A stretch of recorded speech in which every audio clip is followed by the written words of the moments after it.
Fala galera do Cineplot, estamos de volta para mais um vídeo no canal. E hoje nós vamos voltar a falar um pouco sobre a história do cinema, como a gente já fez lá com o expressionismo alemão e com o cinema no nazismo. Só que muito além da história do cinema, nós vamos pegar um pouco da técnica, de como surgiu o cinema e como a técnica evoluiu lá no início. Mas antes de começar eu queria saber se vocês já conhecem a nossa campanha de apoio ao Cineplot, onde vocês podem nos ajudar a manter o site. Então se você quer ajudar o Cineplot, clica aqui no cardzinho que você vai ser direcionado para lá, onde você pode nos ajudar com qualquer quantia que vocês puderem. Então vamos falar um pouco como a técnica evoluiu nesse início do cinema. Como é que o cinema se estabelece como arte, uma arte diferenciada das demais nesse início? A gente tinha a pintura, por exemplo, que tratava muito bem essa questão do representar o real. À medida que a fotografia chega como uma nova técnica, e já representava o real de uma maneira mais fidedigna, a pintura teve que se reinventar.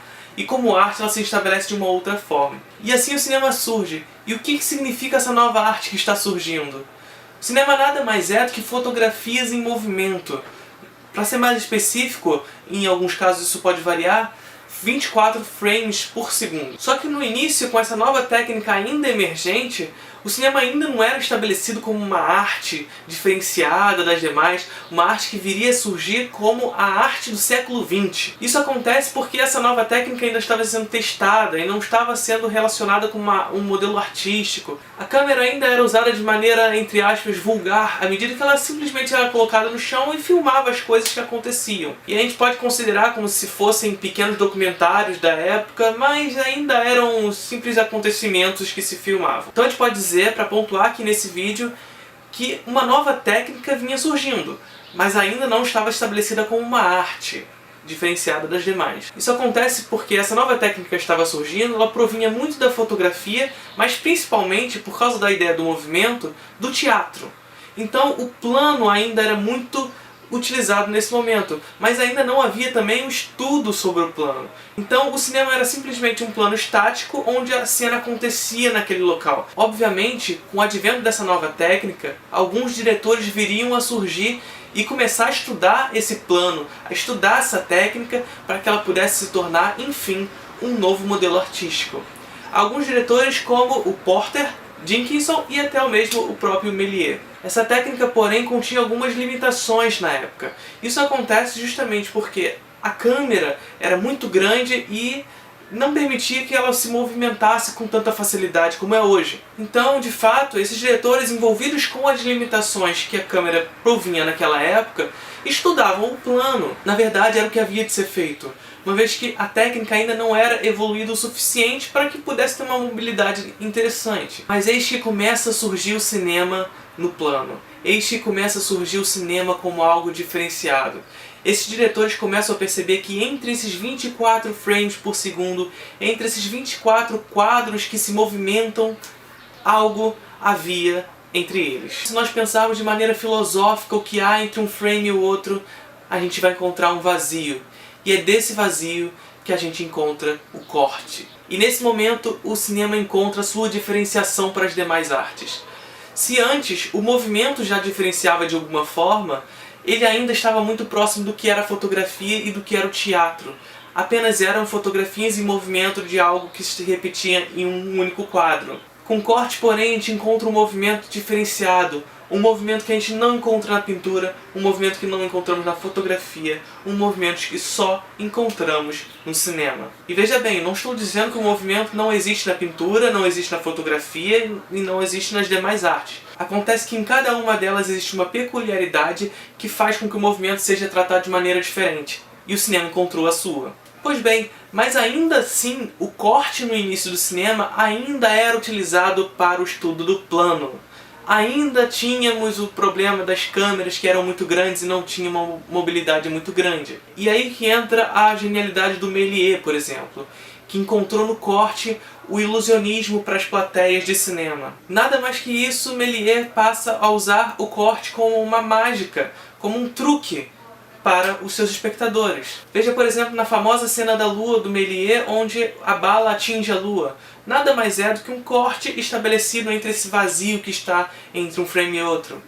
Mas tente entender a diferença nesse sentido. O cinema ainda estava muito próximo do teatro, mas agora, com o corte, ele encontra um movimento diferenciado. Pois é justamente nessa limitação que os autores começam a desenvolver sua técnica. E o estudo da montagem começa a surgir aí, nesse momento, ainda no plano. Então os diretores começam a se utilizar de uma linearidade.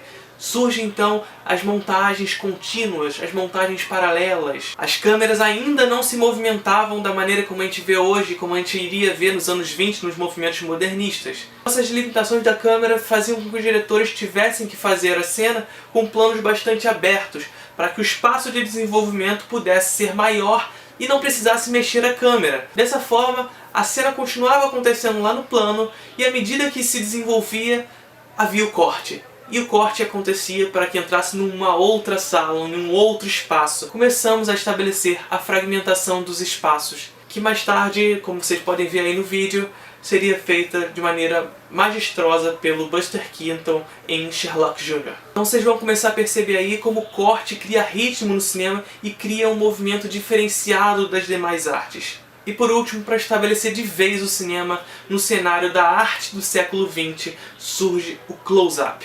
Hoje é quase inimaginável pra gente uma técnica tão simples como o close-up ser de extrema importância para o início do cinema. Isso acontece porque o estabelecimento do cinema como arte do século XX está relacionado tanto ao corte e ao movimento que ele cria, isso num âmbito mais artístico, a um âmbito de diferenciação das demais artes, mas também com o surgimento das novas estrelas. Como vocês podem ver aí no filme que está passando na tela para vocês, o gatinho bebe leite com uma câmera mais afastada. E de repente, pum!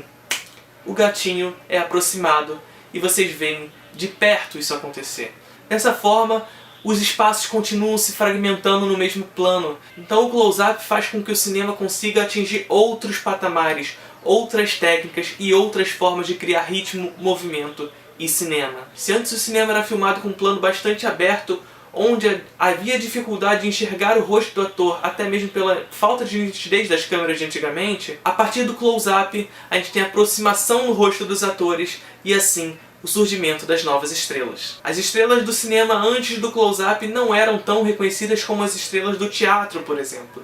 A partir do close-up surgem as grandes estrelas de cinema. Então, além do ritmo diferenciado que se cria a partir do close-up, a câmera entra no rosto do ator e faz com que nós reconheçamos essa nova figura. Então é isso, galera, espero que vocês tenham gostado desse vídeo aqui no canal. Um vídeo que mistura um pouco da história do cinema e um pouco da história da técnica no cinema. Se vocês gostaram desse vídeo, espero que vocês curtam aqui, se inscrevam no canal, ative o sininho para receber as notificações.